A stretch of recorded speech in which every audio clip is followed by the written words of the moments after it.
নমস্কার, আমি doctor Debdeep Mukherjee, paediatrician, health world hospital, Asansol. এর আগেও আমরা নানা রকম হেলথ ইস্যুস নিয়ে বাচ্চাদের ডিসকাস করেছি।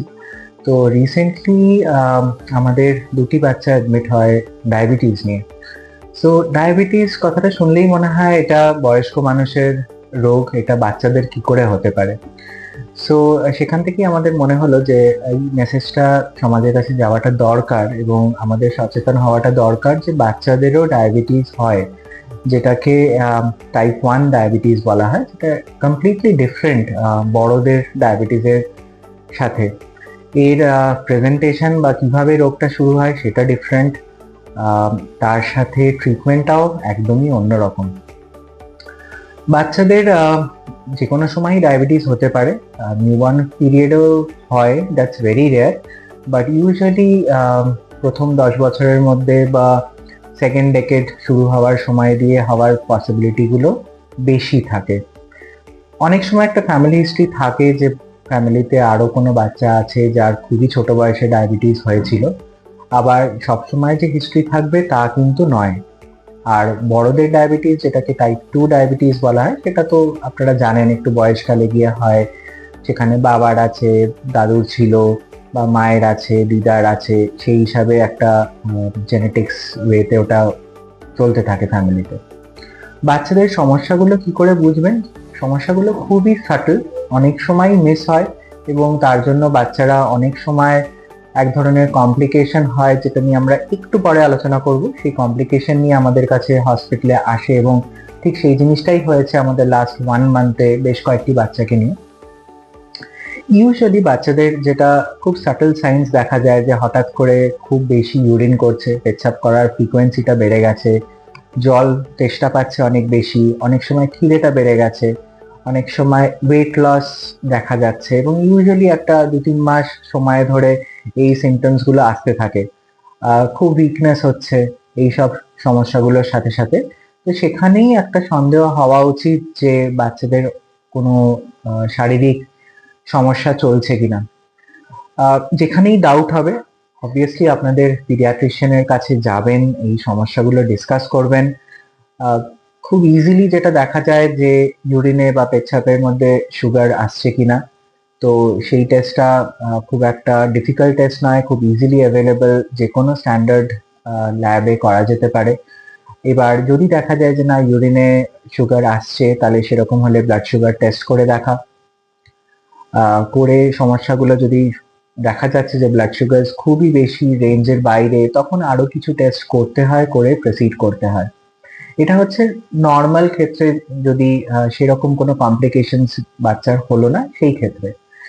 এবার অনেক সময় এই সমস্যাগুলো আইডেন্টিফাই করা যায় না, কারণ সিমটমস বা সাইন্স গুলো খুবই সাটল, খুব ক্লোজলি মনিটর না করলে বোঝা যায় না যে পেচ্ছাপটা বেশি হচ্ছে কিনা, জল তেষ্টাটা বেশি পাচ্ছে কিনা, বা ওয়েট লসটা অত মানে ক্লোজলি মাইনিউটলি বাড়িতে দেখাটা সবসময় সম্ভব নয়।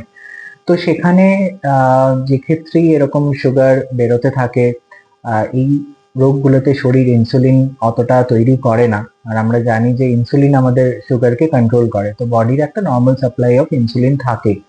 বাট টাইপ 1 ডায়াবেটিসে বডি সেরকম ভাবে ইনসুলিন তৈরি করতে পারে না।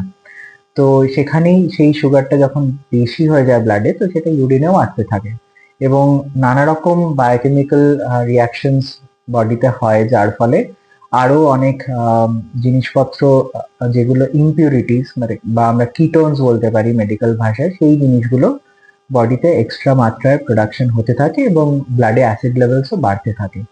তো সেই ক্ষেত্রে ডায়াবেটিক কিটো অ্যাসিডোসিস বলে একটা কমপ্লিকেশন হয়। এবং আমরা যারা টার্সিয়ারি হসপিটালে কাজ করি, যেখানে ইউজুয়ালি আমরা রেফারেল পেশেন্টস পাই, আমরা এই ডায়াবেটিক কিটো অ্যাসিডোসিস, যেটা is a life threatening condition, a medical emergency, এই অবস্থাতেই এই বাচ্চাগুলোকে আমরা পাই, যেখানে ভালো রকমই ওদের শ্বাসকষ্ট শুরু হয়ে গেছে, ভীষণ ড্রাউজি, ভীষণ কনফিউজড, ব্রেন ফাংশন ঠিক মতন করছে না, ব্লাডে অ্যাসিড লেভেলস খুবই বেশি। এবং এই ক্ষেত্রে দ্য ইনিশিয়াল 48-72 আওয়ার্স খুবই ইম্পর্টেন্ট, একটা বাচ্চাকে আইসিইউতে স্টেবিলাইজ করা, ইনসুলিন শুরু করা, এবং গ্র্যাজুয়ালি বাড়িতেও ইনসুলিন শিফট করে যাওয়া। এই সময় অনেক ক্ষেত্রেই বা আমাদের প্রশ্ন থাকে যে বাড়ি গিয়েও কি ইনসুলিনটা দিতে হবে, কারণ এখন তো ব্লাড সুগার ঠিক হয়ে গেছে। তার বা আমাদের কি বাচ্চাদের আমরা ট্যাবলেট খাওয়াতে পারি, যেটা বড়দের সুগার হলে হতে পারে? আনসারটা না। বড়দের সুগারের ট্রিটমেন্ট ট্যাবলেটস দিয়ে হয়, বাট বাচ্চাদের সুগারের ট্রিটমেন্টের জন্য আমাদেরকে ইনসুলিন ইনজেকশন বা ইনসুলিন পেন বা সেরকম নিজের ক্ষেত্রে ইনসুলিন পাম্প, এই জিনিসগুলো ইউজ করা যায় এবং এগুলোই ইউজ করতে হয়। এটাই চিকিৎসা। এবং এই ক্ষেত্রে ইটস আ ক্রনিক ডিজিজ বা লাইফ লং ডিজিজ। এটা আমরা কোনোভাবেই, এটা নিজে থেকে চলে যাবে না। আমাদের গতকালও হয়েছে কি, ফ্যামিলি এসে বলছে ডাক্তারবাবু তা অনেকদিন তো হলো ইনসুলিন চলছে, এবার তাহলে বন্ধ করে দিই, এখন তো ঠিক আছে। বাট ও ঠিক আছে যেহেতু ওর ইনসুলিন চলছে, সেই জন্য ওর সুগার এখন নর্মালে আছে। বাট আমরা কিন্তু ইনসুলিন বন্ধ করলেই ওর সুগার আবার বেড়ে যাবে, আবার ও একটা কমপ্লিকেশন নিয়ে ফেরত আসবে।